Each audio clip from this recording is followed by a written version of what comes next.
Entre lágrimas e cansaço, algo mudou para sempre.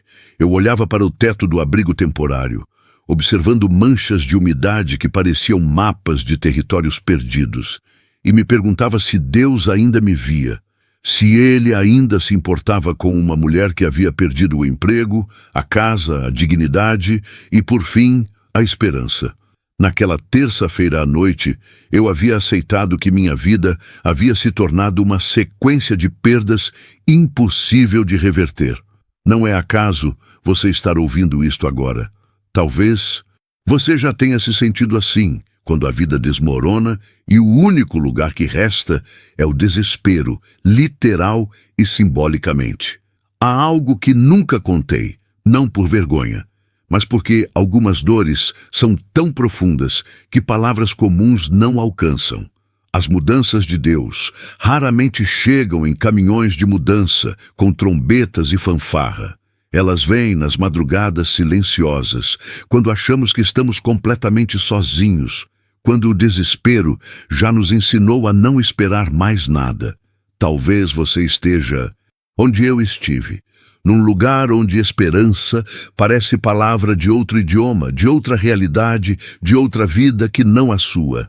O primeiro obstáculo não foi perder a casa, foi perder a mim mesma no processo. Quando a carta de despejo chegou, 3 meses antes, eu ainda tinha forças para lutar.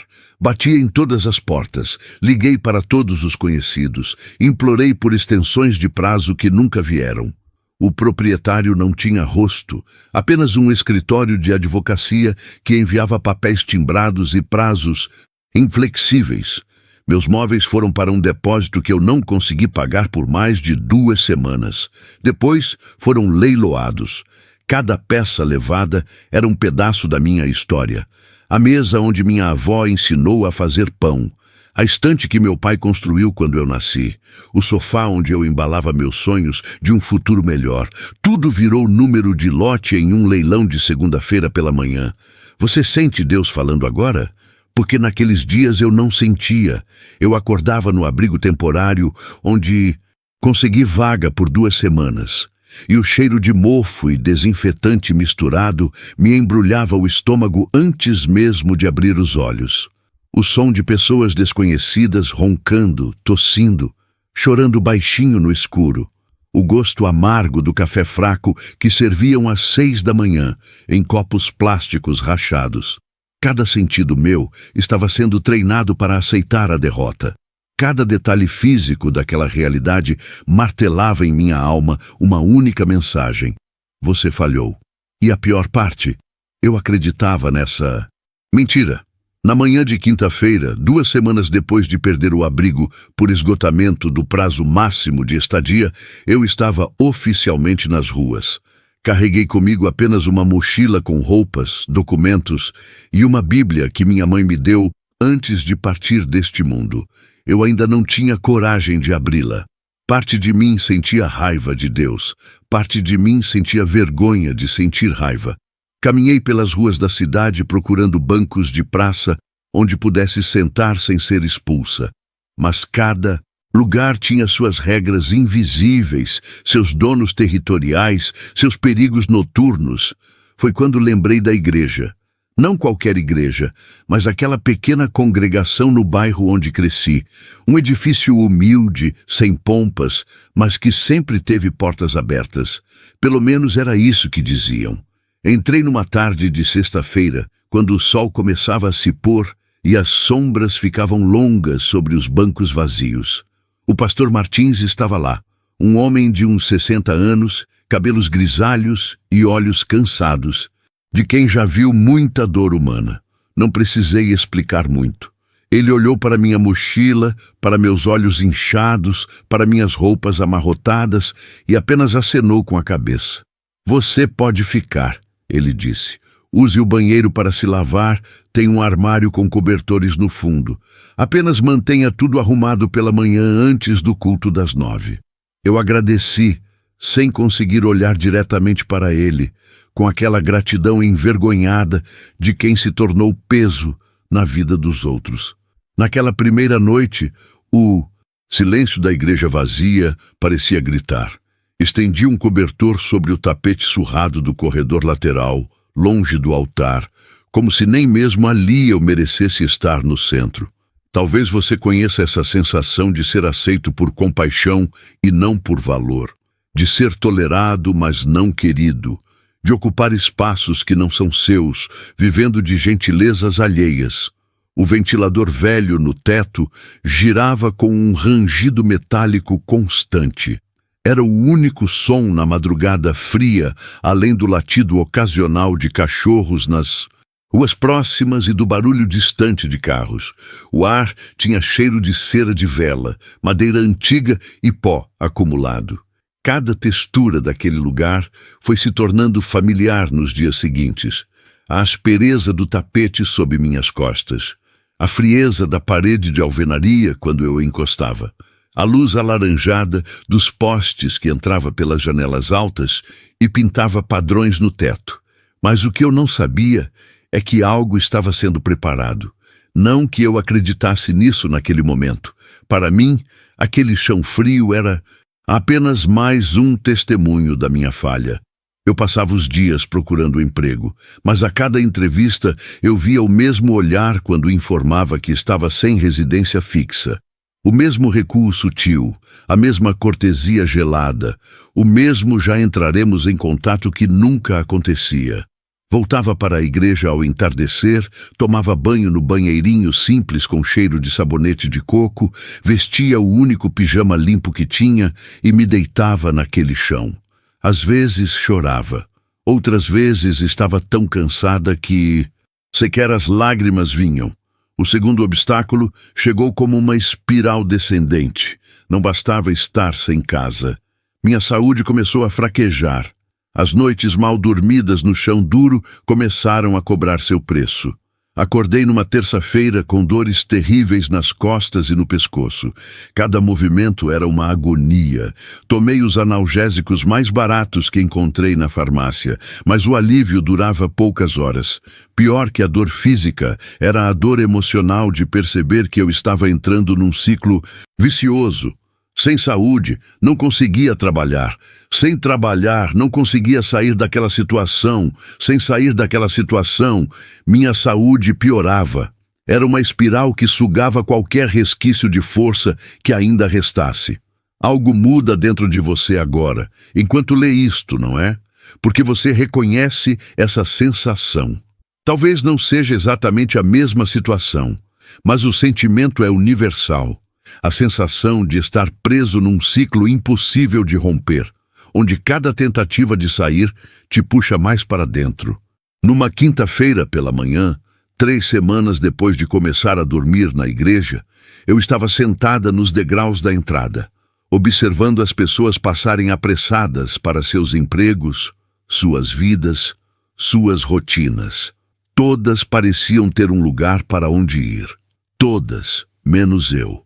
Foi então que uma mulher idosa passou e me olhou com aquela mistura de piedade e desconforto. Ela alcançou a bolsa, tirou algumas moedas e estendeu para mim. Eu não sou pedinte, eu disse, minha voz saindo mais áspera do que pretendia. Ela se assustou, balbuciou um pedido de desculpas e seguiu apressada. Naquele momento eu me vi. Uma mulher sentada em degraus de igreja, com a aparência de quem pede esmolas, afastando gentileza alheia com orgulho ferido. Quem eu havia me tornado? Voltei para dentro e pela primeira vez em semanas peguei a Bíblia que minha mãe me deu. Minhas mãos tremiam ao abrir. Não sabia o que procurava. Apenas folheava as páginas finas enquanto lágrimas caíam sobre as letras impressas.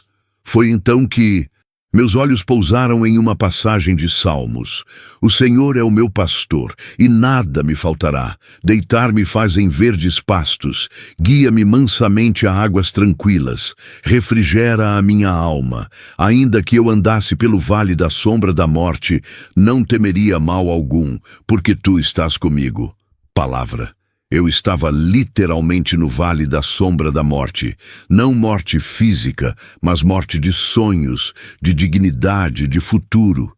Cada dia naquele chão frio era uma pequena morte, entendimento. Mas o Salmo não promete ausência de vales. Promete presença no vale. Deus não estava me livrando do vale ainda. Estava dizendo que estava comigo dentro dele. Ação prática. Fechei os olhos e pela primeira vez em meses orei. Não uma oração bonita ou teológica. Apenas um sussurro quebrado. Deus, se você está aqui, eu preciso sentir isso. Porque eu não aguento mais sozinha. Não é coincidência. A forma como aquela passagem chegou até mim, naquele exato momento, quando eu estava no limite do que conseguia suportar. Mas Deus raramente responde da forma ou no tempo que esperamos. Os dias seguintes não trouxeram mudanças visíveis. Continuei dormindo no chão. Continuei procurando emprego sem sucesso. Continuei sentindo dores nas costas. Mas algo minúsculo havia mudado dentro de mim. Eu havia reconhecido que não podia fazer isso sozinha. E reconhecer nossa fraqueza é, paradoxalmente, o primeiro passo para encontrar força real. Na semana seguinte, o pastor Martins me chamou para uma conversa. Ele havia notado meu estado de saúde piorando. Ofereceu-me conectar com um médico da congregação que talvez pudesse me atender sem custo. Também mencionou um programa de capacitação profissional que a igreja apoiava. Pela primeira vez em meses, eu senti algo parecido com esperança. Pequeno, frágil, mas real. Comecei a frequentar as reuniões de oração às quartas-feiras à noite. Não por obrigação, mas porque precisava estar perto de pessoas que ainda acreditavam que Deus respondia a orações. Eu mesma ainda duvidava, mas emprestava a fé deles enquanto a minha estava tão fraca. O terceiro obstáculo, porém, foi o mais escuro de todos. Chegou numa sexta-feira à noite, quase 2 meses depois de eu começar a dormir na igreja. Eu estava voltando de mais uma entrevista fracassada, quando vi do outro lado da rua minha antiga proprietária. Ela estava entrando num restaurante caro, rindo ao telefone, usando roupas de marca. E ali estava eu, do outro lado da rua, carregando tudo o que possuo numa mochila surrada. A injustiça daquele contraste me atingiu como um soco no estômago. Por que algumas pessoas têm tanto enquanto outras não têm nada? Por que meu esforço não vale nada enquanto outros prosperam sem esforço aparente? A raiva voltou, a amargura voltou, e junto com elas a dúvida corrosiva. Deus realmente se importa? Ou ele é apenas mais um espectador da injustiça humana? Naquela noite eu não consegui dormir.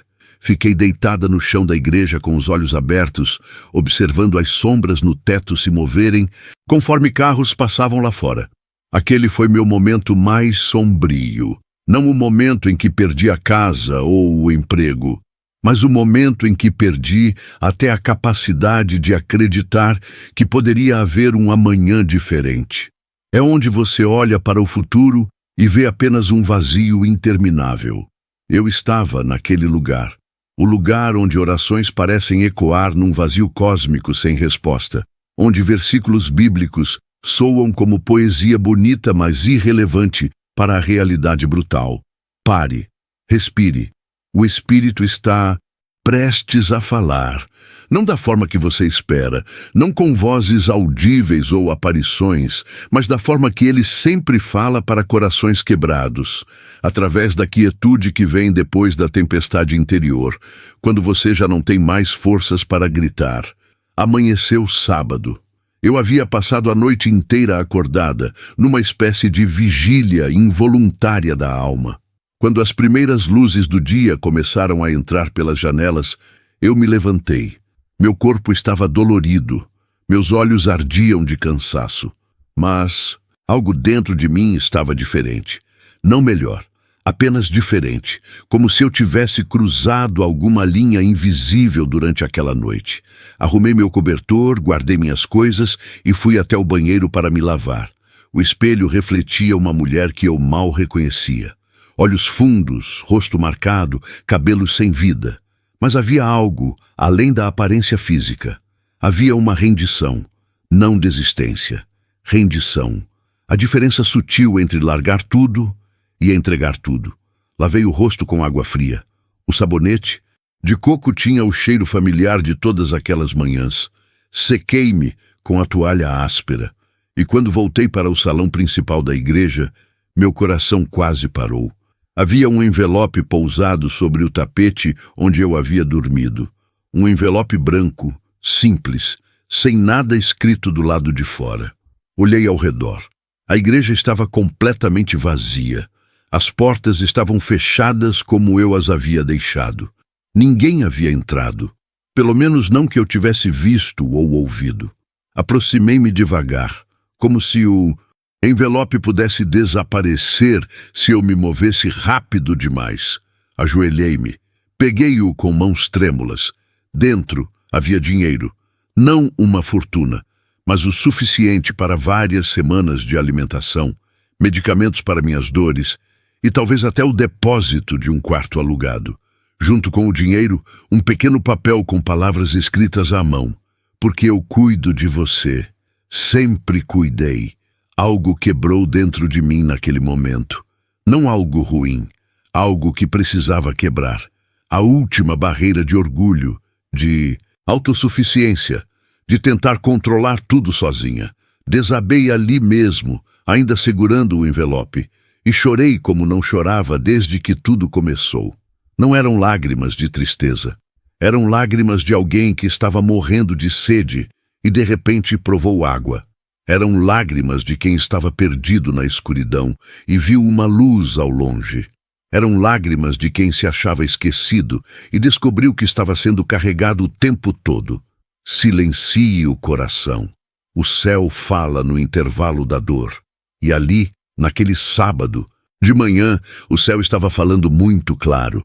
Não apenas através do envelope misterioso que até hoje não sei quem deixou, mas através de uma certeza que nasceu dentro de mim. Deus me via. Deus me conhecia. Deus não havia me esquecido. Ele estava escrevendo uma história em minha vida, e mesmo os capítulos mais dolorosos tinham propósito. Não um propósito cruel para me fazer sofrer, mas um propósito redentor para me fazer crescer, para me ensinar a depender dele, para me mostrar que minha identidade não estava naquilo que eu possuía, mas em quem eu era nele. Abri a Bíblia novamente, e dessa vez não foi aleatório. Procurei passagens que havia ouvido ao longo da vida, mas nunca realmente compreendido. Isaías 41, versículo 10. Não temas, porque eu sou contigo. Não te assombres, porque eu sou teu Deus. Eu te fortaleço e te ajudo e te sustento com a destra da minha justiça. Palavra. Deus prometendo que não estamos sozinhos no medo. Entendimento. O medo que senti nos últimos meses não significava ausência de Deus, significava necessidade de aprender que Ele sustenta. Ação prática. Eu precisava começar a tomar decisões baseadas em confiança e não em medo. Começar a dar passos mesmo sem ver todo o caminho iluminado. Romanos 8, versículo 28. E sabemos que todas as coisas contribuem juntamente para o bem daqueles que amam a Deus, daqueles que são chamados segundo o seu propósito. Palavra. Até as coisas difíceis podem ser transformadas em bem. Entendimento.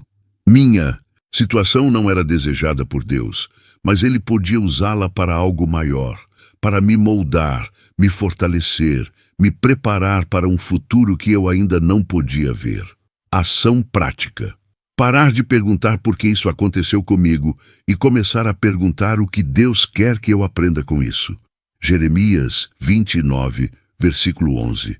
Porque eu bem sei os pensamentos que tenho a vosso respeito, diz o Senhor, pensamentos de paz e não de mal, para vos dar o fim que esperais. Palavra. Deus tem planos para mim. Entendimento. Mesmo quando eu não via saída, Ele via. Mesmo quando meu fim parecia ser miséria e derrota, Ele tinha outros planos. Planos de restauração, de recomeço, de futuro. Ação prática.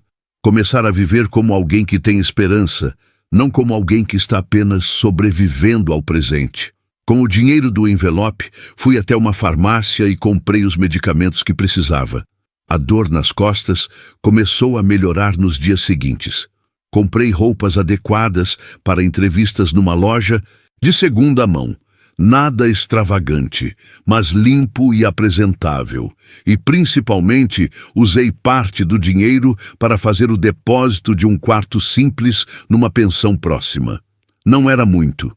Era um cubículo pequeno com uma cama de solteiro, um armário velho e uma janela que dava para um pátio interno. Mas era meu. Era um endereço. Era dignidade devolvida. Antes de sair da igreja pela última vez como moradora, fiquei ali parada no meio do salão vazio. Aquele lugar que eu havia visto como símbolo da minha derrota agora era símbolo de algo muito maior.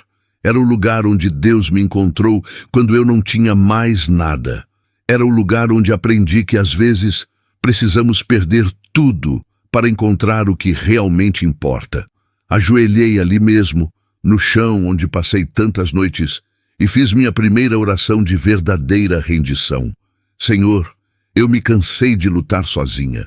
Durante todos esses meses, eu tentei resolver tudo com minhas próprias forças. E falhei. Eu tentei ser forte, ser independente, ser capaz, e apenas me quebrei mais. Agora eu entendo que não era para eu fazer isso sozinha. Você sempre esteve aqui, esperando que eu parasse de lutar e começasse a confiar. Eu entrego o medo, aquele medo paralisante que me impedia de acreditar em dias melhores, que me fazia duvidar do teu amor, que me convencia de que eu era invisível e sem valor. Eu entrego a vergonha de ter falhado, de ter perdido tudo, de ter me tornado dependente da caridade alheia, a vergonha que me fazia esconder o rosto e evitar olhares. Eu entrego o passado, todos os erros que cometi, todas as portas que se fecharam, todas as oportunidades que perdi. Eu liberto tudo isso agora porque entendo que carregar o passado impede de abraçar o futuro. Ensina-me a confiar quando não entendo, porque eu ainda não entendo por que tudo isso aconteceu. Não entendo o propósito completo, mas escolho confiar que você sabe o que faz, que sua visão é maior que a minha, que seus planos são melhores que os meus. Ensina-me a andar pela fé quando a visão está embaçada, a dar passos no escuro confiando que você ilumina um degrau de cada vez, a acreditar em promessas que ainda não se cumpriram porque você é fiel. Toma minha vida, Senhor, o pouco que sobrou dela, e faz algo bonito, faz algo que glorifique teu nome. Usa minha história para lembrar outras pessoas de que você não abandona ninguém, que nenhuma situação está além da tua capacidade de redimir e restaurar. Em nome de Jesus, aquele que conheceu, abandono na cruz para que nós nunca fôssemos abandonados. Eu oro. Amém. Não ouvi trovões. O céu não se abriu com luz divina, mas algo em mim começou a se mover, como se peças internas que estavam desalinhadas começassem a encontrar seus lugares, como se uma paz que não depende de circunstâncias começasse a ocupar espaços antes tomados por ansiedade, como se uma força que não vinha de mim começasse a me sustentar. Levantei daquele chão pela última vez como moradora, mas não como visitante. Parte de mim ficaria sempre ali, naquele lugar sagrado onde Deus me alcançou. A virada não foi mágica ou instantânea, foi progressiva e consistente. Nos dias seguintes, coisas começaram a se alinhar de formas que eu não podia explicar como mera coincidência. Uma conhecida da igreja me indicou para uma vaga de auxiliar administrativa numa clínica médica. Fui à entrevista vestindo minhas roupas de segunda mão, mas com uma confiança que vinha de lugar mais profundo que aparência externa. Durante a entrevista, a gerente me fez perguntas sobre disponibilidade de horário e experiência. Quando perguntou sobre minha situação de moradia, respirei fundo e contei a verdade. Contei que havia passado meses nas ruas e dormindo em igreja, mas que agora estava num quarto de pensão e determinada a reconstruir. Esperava ver aquele olhar de recuo, mas vi algo diferente. Respeito. Ela disse que admirava minha honestidade e resiliência. Disse que muitos candidatos vinham com currículos inflados e histórias ensaiadas, mas poucos tinham coragem de mostrar vulnerabilidade real. Disse que a clínica acreditava em dar segundas chances e que, se eu estava disposta a trabalhar duro, eles estavam dispostos a me dar oportunidade. Comecei na segunda-feira seguinte. Salário modesto, mas com carteira assinada e possibilidade de crescimento. Quando recebi o crachá com meu nome e a função escrita, tive que me segurar para não chorar ali mesmo. Não era apenas um emprego, era identidade restaurada, era dignidade devolvida. Ouvi nitidamente, não com ouvidos físicos, mas com algo mais profundo, uma voz interior que tinha clareza de origem. Filha, eu nunca te deixei. Nos momentos em que você achava que estava mais sozinha, eu estava carregando você. O chão da igreja não era abandono, era preparação. Agora você sabe que pode confiar em mim, não porque a vida é fácil, mas porque eu sou fiel. E esse conhecimento vale mais que qualquer coisa que você perdeu. Era o Espírito Santo trazendo à lembrança verdades bíblicas que eu havia ouvido, mas nunca experimentado. Romanos 8, versículos 38 e 39. Porque estou certo de que nem a morte, nem a vida, nem os anjos, nem os principados, nem as potestades, nem o presente, nem o porvir, nem a altura, nem a profundidade, nem alguma outra criatura nos poderá separar do amor de Deus, que está em Cristo Jesus nosso Senhor. Nos meses seguintes, minha vida não se tornou perfeita. Ainda havia desafios, ainda havia dias difíceis, mas a diferença é que eu não os enfrentava mais, sozinha. Aprendi a orar não apenas em crises, mas em constância. Aprendi a ler a palavra, não procurando versículos mágicos, mas buscando conhecer o caráter de Deus. Aprendi a fazer parte de comunidade, permitindo que outros me ajudassem e encontrando formas de ajudar outros. Voltei àquela igreja não mais como moradora do chão, mas como membro da congregação. Sentei nos bancos onde antes apenas olhava de longe. Participei dos cultos, onde antes apenas tentava ficar invisível. E quando vi outras pessoas entrando pela porta com aquele olhar perdido que eu reconhecia tão bem, fui até elas. Compartilhei minha história. Ofereci ajuda prática, porque agora eu entendia. Deus me salvou não apenas para meu próprio bem, mas para que eu pudesse ser instrumento de esperança para outros. Perdoei, não num gesto grandioso ou dramático, mas numa decisão silenciosa de liberar a amargura. Perdoei a proprietária que me despejou. Perdoei os empregadores que me rejeitaram. Perdoei até mesmo a mim mesma pelas escolhas que contribuíram para a minha situação. Porque aprendi que perdão não é dizer que o que aconteceu foi certo. É dizer que não vou mais deixar o passado aprisionar meu futuro. É escolher liberdade sobre ressentimento. Filipenses 3, versículo 13. Irmãos, quanto a mim, não julgo que o haja alcançado, mas uma coisa faço, e é que, esquecendo-me das coisas que atrás ficam e avançando para as que estão diante de mim, prossigo para o alvo. Recomecei com o pouco que tinha, mas com algo infinitamente mais valioso, fé testada e aprovada. Depois de alguns meses na clínica, recebi promoção. Meu desempenho e dedicação haviam sido notados. Com o aumento salarial, consegui alugar um pequeno apartamento. Nada luxuoso, mas meu. Um espaço onde podia fechar a porta e agradecer a Deus pela jornada. Comprei móveis simples, um de cada vez, com o dinheiro que sobrava do mês. Cada peça era celebração. Não celebração de posses materiais, mas de restauração divina. Isaías 61, versículo 3. A ordenar acerca dos tristes de Sião, que se lhes dê glória em vez de cinza, óleo de gozo em vez de tristeza, vestes de louvor em vez de espírito angustiado, a fim de que se chamem árvores de justiça, plantações do Senhor, para que ele seja glorificado. 2 Coríntios 12, versículo 9. E disse-me, a minha graça te basta, porque o meu poder se aperfeiçoa na fraqueza.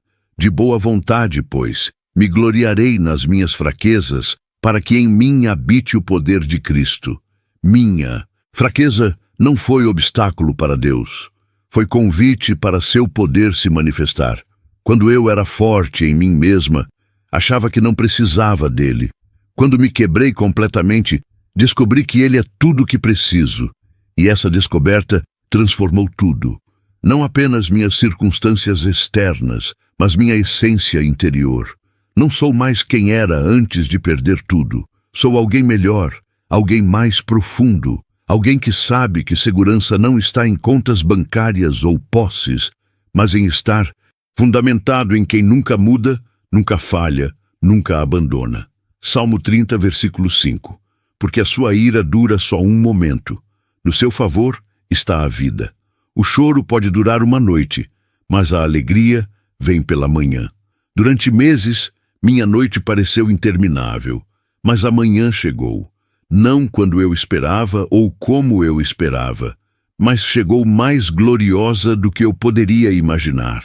Porque a alegria que vem depois de longa noite de choro é diferente, tem profundidade, tem gratidão, tem consciência de que é presente, não conquista própria. Romanos 8, versículo 37. Mas em todas estas coisas somos mais do que vencedores, por aquele que nos amou. Vencedores não porque evitamos batalhas, mas porque atravessamos e saímos transformados do outro lado. Hoje, quando olho para trás, vejo a mão de Deus em cada detalhe. No envelope misterioso que ninguém assumiu ter deixado. Na gerente que decidiu me dar chance apesar de minha história. No pastor que abriu portas da igreja quando eu não tinha mais porta nenhuma. Nas pequenas gentilezas de estranhos que me sustentaram quando estava à beira do abismo. Salmo 126, versículos 5 e 6. Os que semeiam em lágrimas cegarão com alegria. Aquele que leva a preciosa semente, andando e chorando, voltará sem dúvida com alegria, trazendo consigo os seus molhos. Aprendi a celebrar pequenas vitórias. O primeiro dia de trabalho. O primeiro aluguel pago com meu próprio dinheiro. A primeira vez que consegui ajudar alguém, financeiramente, em vez de ser sempre quem recebia ajuda. O primeiro sorriso genuíno que brotou de lugar de paz interior e não de esforço para parecer bem. Aprendi que transformação verdadeira não é medida por quanto você acumula, mas por quanto você cresce. Não é sobre voltar a ser quem era antes da queda. É sobre se tornar quem você jamais poderia ter sido sem ela. Filipenses 1, versículo 6. Tendo por certo isto mesmo, que aquele que em vós começou a boa obra a aperfeiçoará até ao dia de Jesus Cristo. Há pessoas que me viram no chão da igreja e me veem agora e não conseguem conciliar as duas imagens. Perguntam como foi possível e eu respondo com simplicidade. Deus, não de forma religiosa ou mecânica, mas com profundidade de quem experimentou resgate real. Isaías 43, versículos 2 e 3. Quando passares pelas águas, estarei contigo, e quando pelos rios, eles não te submergirão. Quando passares pelo fogo, não te queimarás, nem a chama arderá em ti, porque eu sou o Senhor teu Deus, o Santo de Israel, o teu Salvador. Minha história não é especial porque Deus fez algo extraordinário comigo. É especial porque revela algo que Ele faz consistentemente. Ele não abandona os seus, mesmo quando tudo indica o contrário, mesmo quando circunstâncias gritam solidão, mesmo quando o céu parece silencioso. Ele está lá, trabalhando, sustentando, preparando, esperando o momento certo para revelar que nunca, nem por um segundo, você esteve desamparado. Senhor, agora entendo. O que parecia o fim era o início. Quando achei que estava perdendo tudo, estava na verdade encontrando o que realmente importa. Quando as portas se fecharam, você estava me guiando para a porta certa. Quando fiquei sem chão sob os pés, aprendi a caminhar pela fé. Quando perdi identidade baseada em posses, ganhei identidade baseada em ser tua filha. E essa troca, por mais doloroso que tenha sido, valeu infinitamente a pena.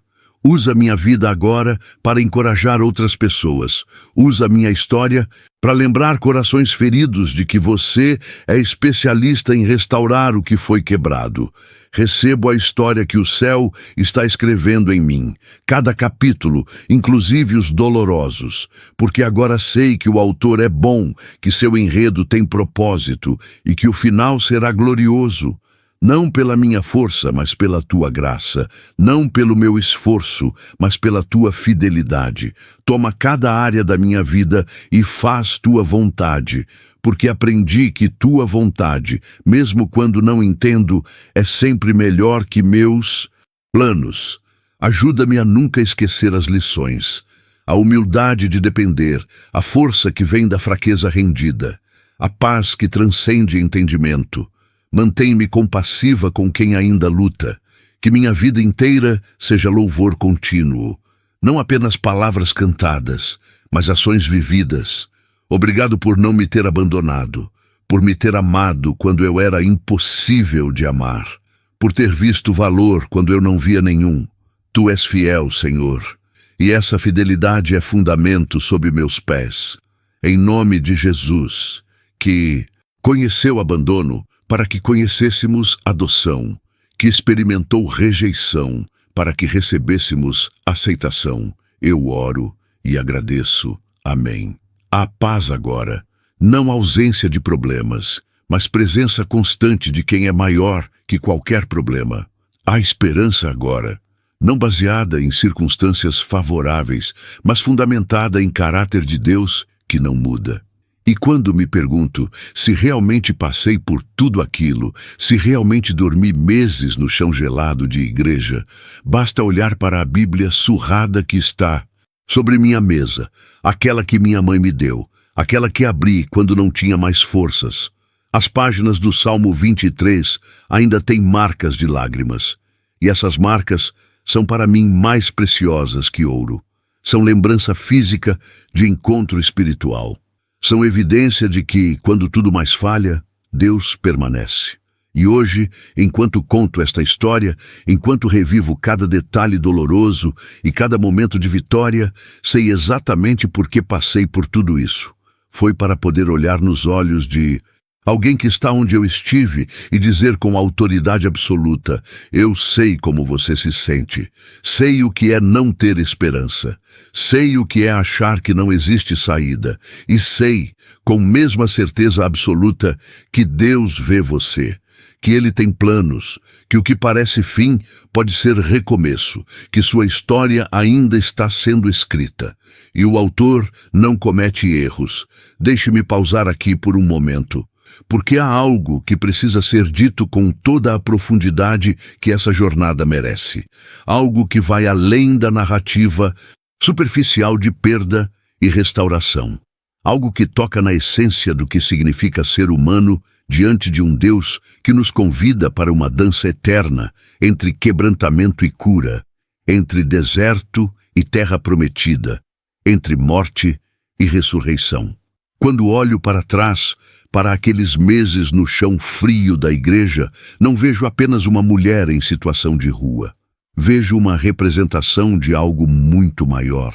Vejo toda a humanidade em seu estado mais verdadeiro, despida de máscaras, despojada de pretensões, reduzida ao essencial, porque é exatamente isso que o Vale faz. Ele remove tudo que é periférico e nos deixa cara a cara com quem realmente somos. E muitas vezes essa visão é aterrorizante. Nós passamos a vida construindo identidades baseadas em coisas externas. Eu sou minha profissão, eu sou minha conta bancária, eu sou minha casa, meu carro, minhas conquistas, meus relacionamentos. Construímos torres de Babel pessoais, tentando alcançar os céus com nossas próprias mãos. E então Deus, em sua infinita misericórdia, permite que essas torres caiam. Não porque Ele gosta de nos ver sofrer, mas porque Ele sabe que enquanto estivermos agarrados a essas identidades falsas, nunca descobriremos quem realmente somos nele.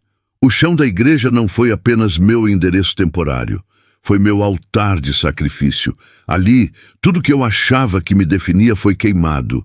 E nas cinzas, algo novo começou a crescer. Algo que não podia ser tirado de mim por circunstâncias, por economia, por outras pessoas. Uma identidade enraizada, não no que eu faço, mas em quem Deus diz que eu sou. E essa é talvez a lição mais importante que aprendi. Deus não está interessado em melhorar nossa vida antiga. Ele está interessado em nos dar vida nova. Nós queremos renovação. Ele oferece ressurreição. Nós queremos melhoria. Ele oferece transformação. Nós queremos que Ele conserte o que está quebrado. Ele quer usar o quebrantamento para criar algo completamente novo. É por isso que às vezes nossas orações parecem não ser respondidas. Não porque Deus não ouve, mas porque estamos pedindo por restauração de algo que Ele já decidiu substituir. Estamos chorando pelo Egito quando Ele está nos levando para Canaã. Estamos olhando para trás quando Ele está abrindo caminho para a frente. E essa tensão, essa incompreensão dos caminhos de Deus é fonte de tanto sofrimento desnecessário. Eu orei tantas vezes para Deus me devolver minha casa, meu emprego, minha vida anterior, e Ele permaneceu silencioso.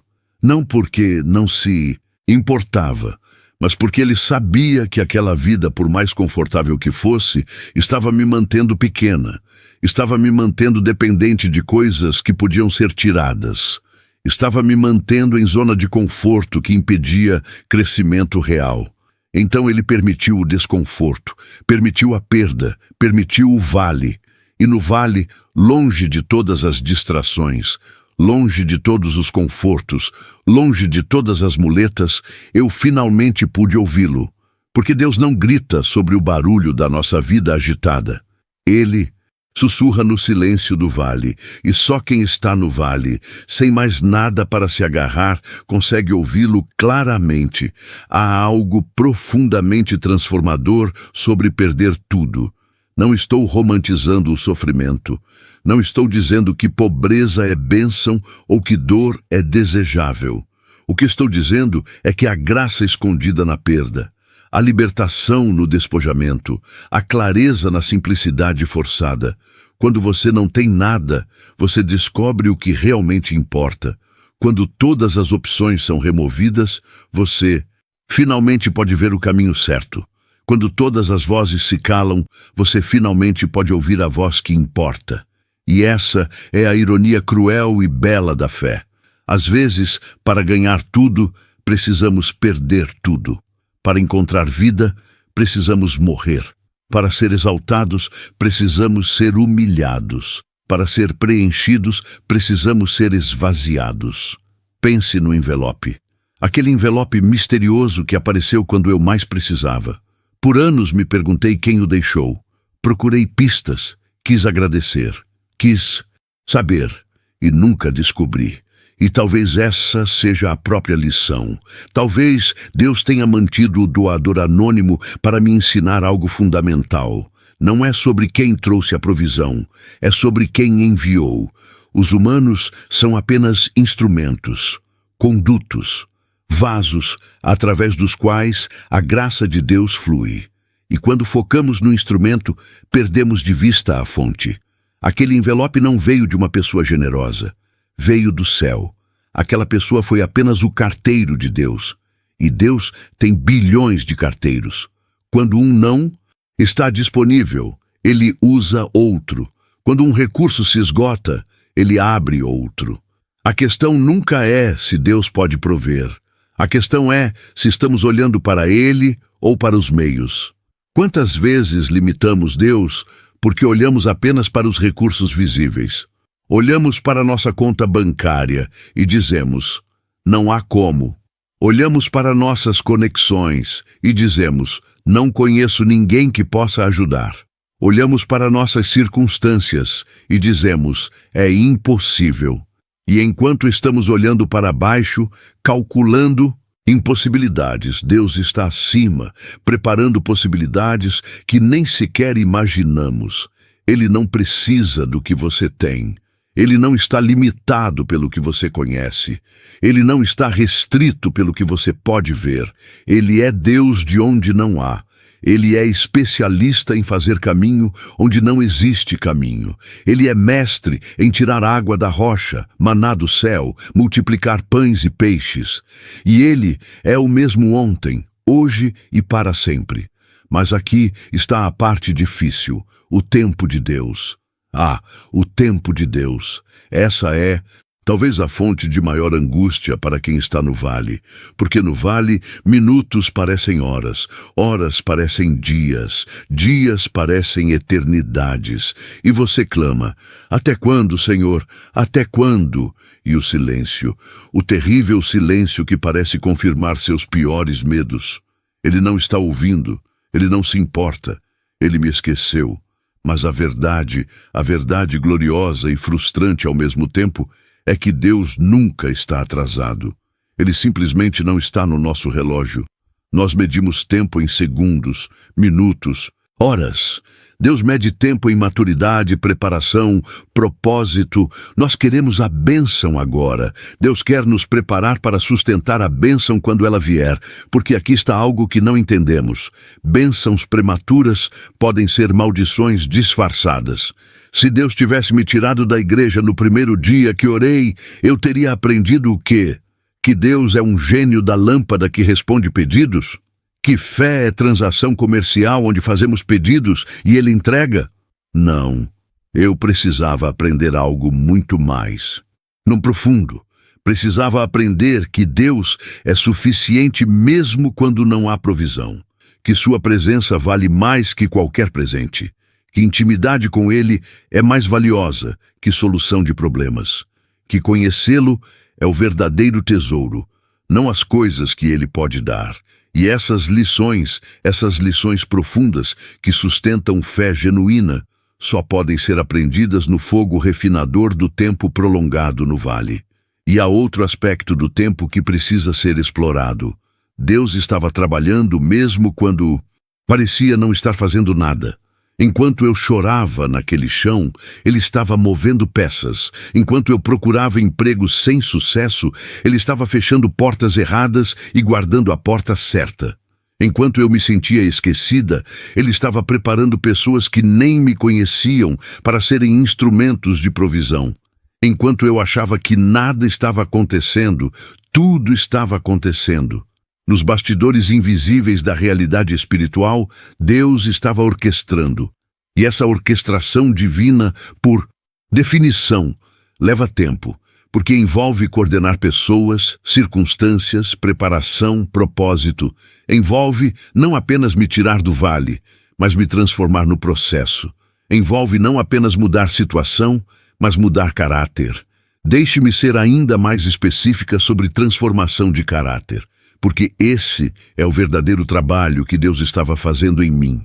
As circunstâncias externas eram apenas cenário. O verdadeiro drama estava acontecendo dentro. Ele estava quebrando orgulho que eu nem sabia que tinha. Orgulho de autossuficiência. Orgulho de merecer coisas boas por ser boa pessoa. Orgulho de estar no controle. Cada dia no chão da igreja era martelo quebrando esses ídolos internos. E dói. Meu Deus, como dói.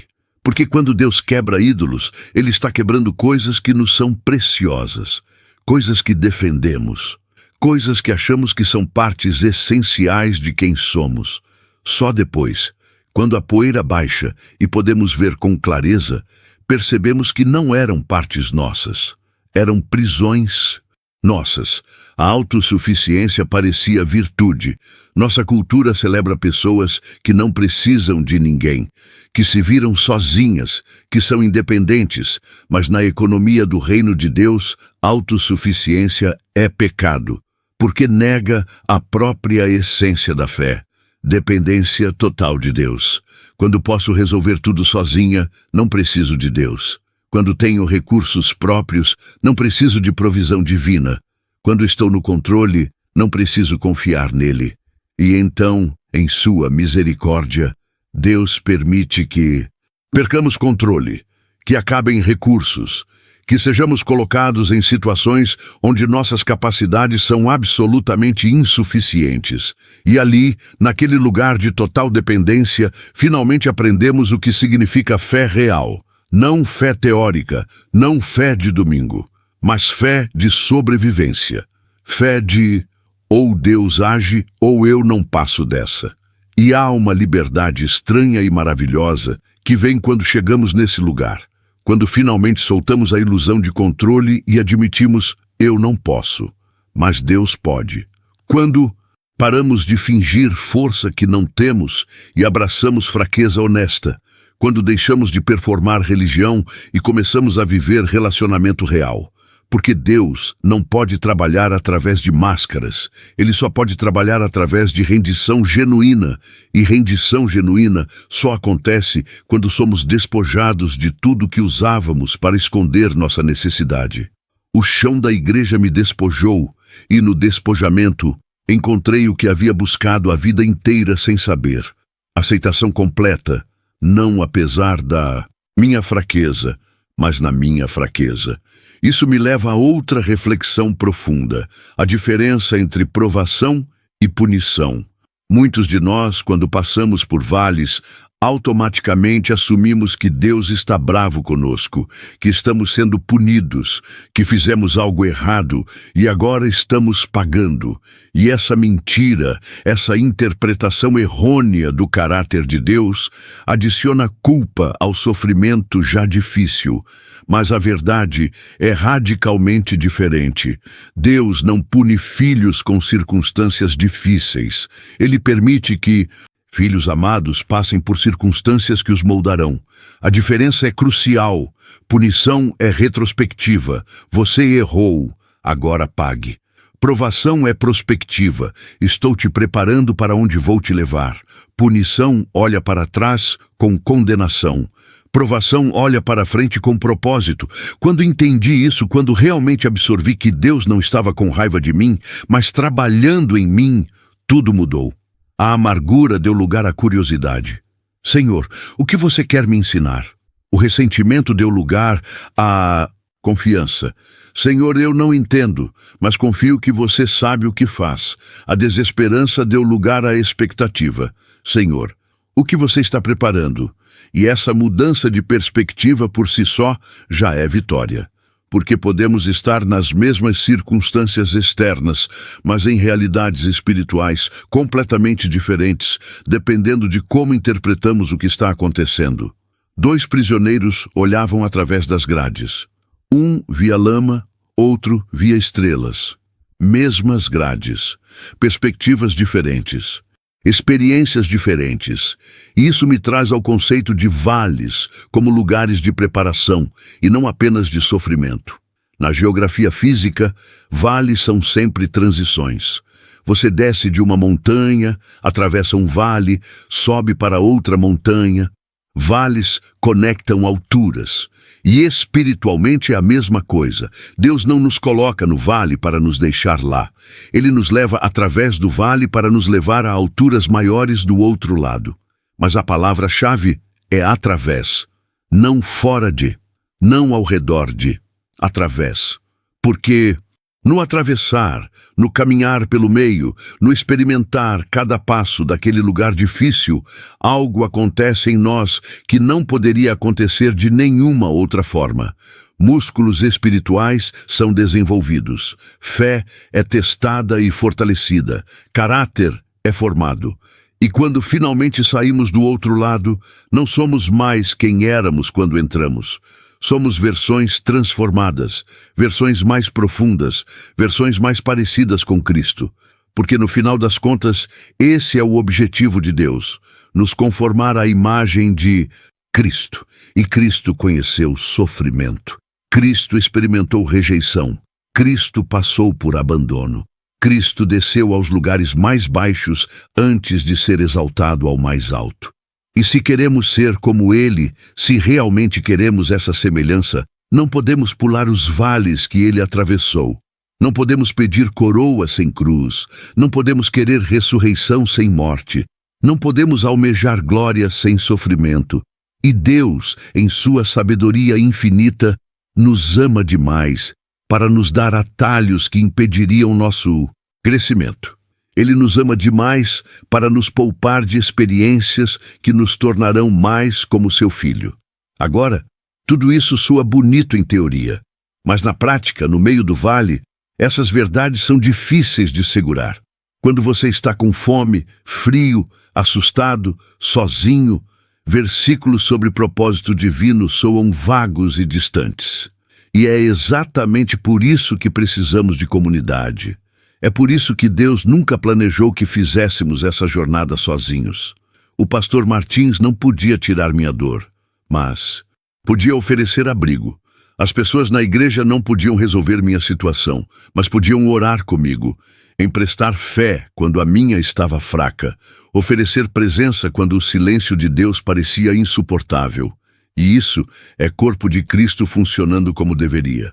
Não todos com respostas, mas todos dispostos a carregar fardos uns dos outros. Há um perigo em nossa cultura cristã moderna de valorizar independência espiritual, de achar que fé madura significa não precisar de ninguém. Mas isso é mentira. Fé madura reconhece necessidade e humildemente pede ajuda. Fé madura entende que Deus frequentemente ministra através de outras pessoas, que suas mãos são as mãos de seus filhos, que sua voz muitas vezes vem através de lábios humanos, que sua provisão flui através de canais humanos. E quando isolamos, quando nos recusamos a permitir que outros nos ajudem, estamos, na verdade, recusando a forma que Deus escolheu para nos ministrar. O envelope que apareceu misteriosamente foi colocado lá por mãos humanas. Deus não materializou dinheiro do ar. Ele moveu o coração humano para ser suas mãos e pés. Isso também significa que quando estamos do outro lado, quando somos nós em posição de ajudar, não podemos ignorar os impulsos divinos. Aquela pessoa que colocou o envelope estava sendo obediente a uma voz interior. E essa obediência mudou minha vida.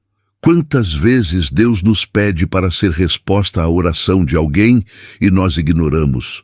Quantas vezes sentimos impulso de ajudar, de dar, de servir e racionalizamos para não fazer?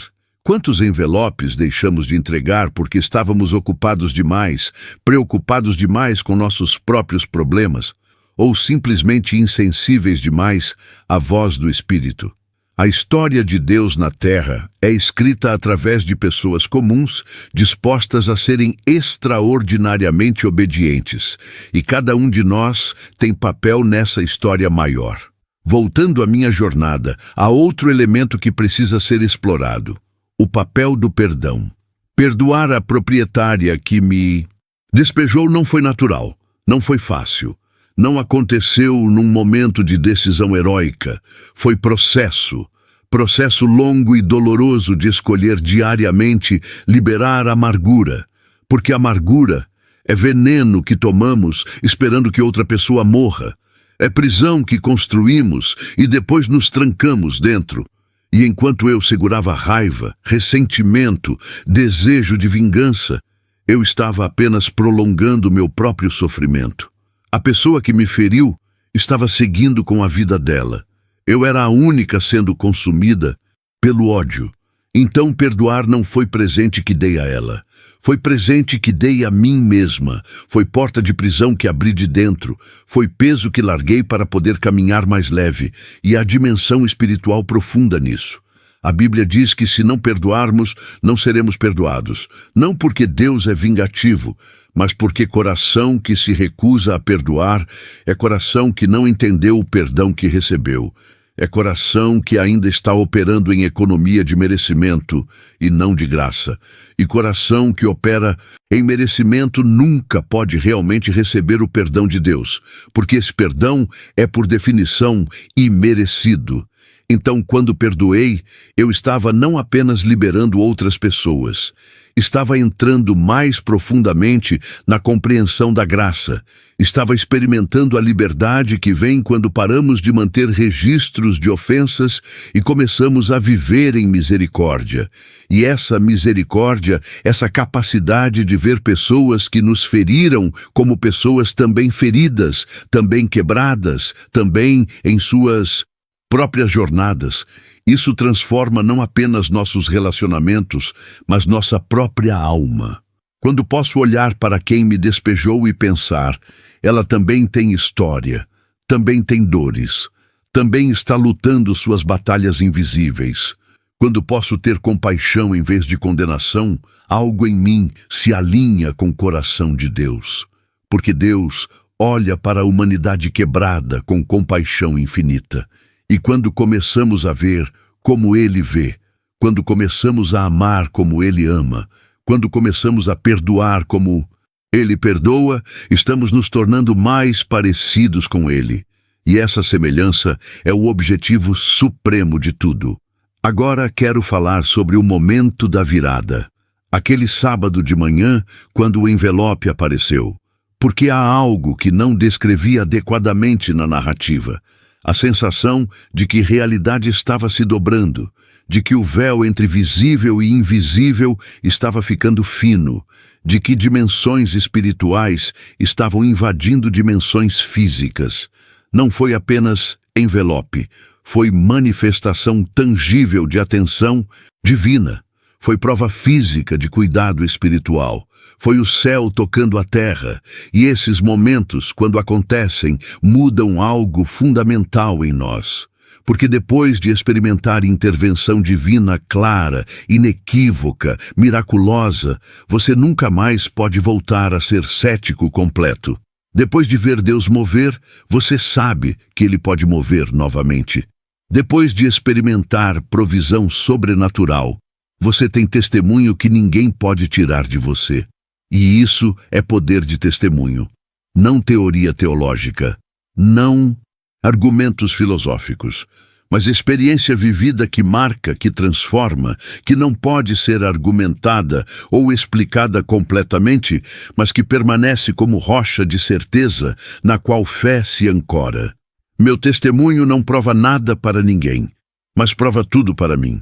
E quando dúvidas vêm, quando novas batalhas surgem, quando o futuro parece incerto novamente, eu posso voltar àquele sábado de manhã e dizer: eu vi Deus agir, eu experimentei seu cuidado, eu testemunhei seu poder, e o Deus que agiu uma vez pode agir novamente. O Deus que não me esqueceu então, não me esquecerá agora. O Deus que proveu naquele momento pode prover neste momento. Testemunho passado se torna combustível para a fé futura. E isso nos leva ao conceito de memorial. Por que eu guardo a Bíblia com marcas de lágrimas no Salmo 23?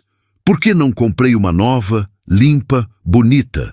Porque aquela Bíblia é meu memorial.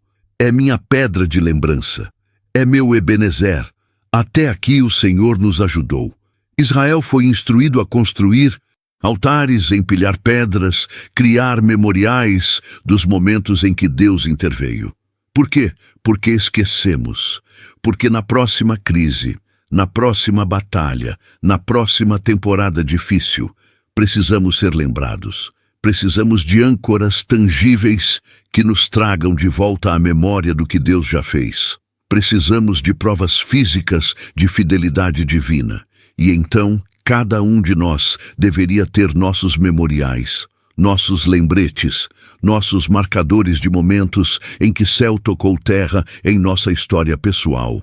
Finalmente, quero falar sobre vida no outro lado, porque não terminamos no vale, atravessamos o vale e há vida abundante esperando do outro lado. Mas aqui está o que descobri.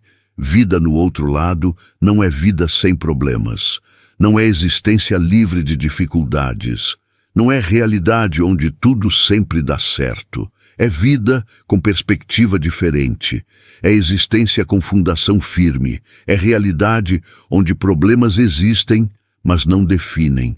Porque agora sei, não teoricamente, mas experiencialmente, que posso perder tudo de novo e ainda assim ficar bem. Porque minha segurança não está em coisas que podem ser perdidas. Minha identidade não está em circunstâncias que podem mudar. Minha esperança não está em recursos que podem acabar.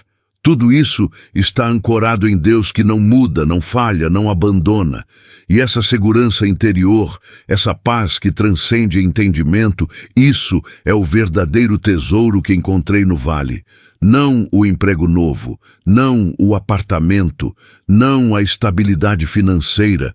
Essas coisas são bênçãos sim, mas não são o tesouro. O tesouro é conhecimento íntimo de Deus, é confiança testada e aprovada, é fé que foi ao fogo e saiu ouro, é certeza inabalável de que não importa o que venha, não estou sozinha, não estarei nunca sozinha. E isso muda tudo. Muda como acordo, muda como enfrento desafios, muda como me relaciono com pessoas, muda como tomo decisões, muda como vejo o futuro, muda literalmente tudo. Se você está lendo isto agora, não é coincidência, é providência divina. Deus organizou que você chegasse até aqui, neste exato momento, porque há algo que Ele quer falar ao seu coração. Talvez seja, não desista. Talvez seja, eu estou com você. Talvez seja, o que você está passando tem propósito. Ou talvez seja simplesmente, eu te amo. E esse amor não depende de você ser forte, capaz ou bem-sucedido. Esse amor é incondicional, inalterável, eterno. É amor que foi até a cruz, que desceu ao vale da morte, que ressuscitou com poder e está disponível para você agora mesmo. Escreva "eu creio" nos comentários, não como fórmula mágica, mas como declaração de fé, como decisão de confiar mesmo quando não entende, de crer mesmo quando não vê. Porque fé não é ausência de dúvida, é escolha de confiar apesar da dúvida. E quando você declarar "eu creio", algo se move no mundo espiritual. Não porque palavras têm poder mágico, mas porque expressam fé genuína que ativa promessas divinas. Inscreva-se neste canal e compartilhe esta mensagem com quem precisa de esperança. Alguém na sua lista de contatos está no mesmo lugar onde eu estive. Alguém precisa ouvir estas palavras hoje, e você pode ser instrumento para levar essa palavra no momento certo. Minha vida foi mudada porque alguém anônimo deixou o envelope. Sua ação de compartilhar pode ser o envelope que alguém precisa receber hoje. Deus abençoe você e sua casa. Que Ele cubra seu lar com proteção divina. Que providencie tudo que falta. Que cure tudo que está doente. Que restaure tudo que está quebrado. Que Ele te dê paz que excede entendimento, fé que move montanhas, esperança que não decepciona, que Ele escreva história linda em sua vida, história de redenção, restauração, recomeço. Receba esta bênção não como palavra religiosa vazia, mas como decreto profético baseado em caráter de Deus que não muda. Ele que começou boa obra em você é fiel para completá-la. Apenas continue. Apenas confie, apenas creia, porque tua história ainda não terminou. Os melhores capítulos ainda estão sendo escritos. Tudo contribui para bem daqueles que amam a Deus. Um dia isso fará sentido, e nesse dia você contará sua história com lágrimas de gratidão, não de dor. Este é o Evangelho vivo, não teoria distante, mas realidade experimentada. Deus que age, que fala, que salva, que restaura, e Ele quer fazer isso em você, agora mesmo, neste momento. O mesmo Deus que me tirou do chão da igreja quer fazer o mesmo e mais por você. Escolha crer, escolha confiar, escolha esperar, porque aquele que prometeu é fiel. Deus abençoe você, hoje, agora, para sempre. Amém.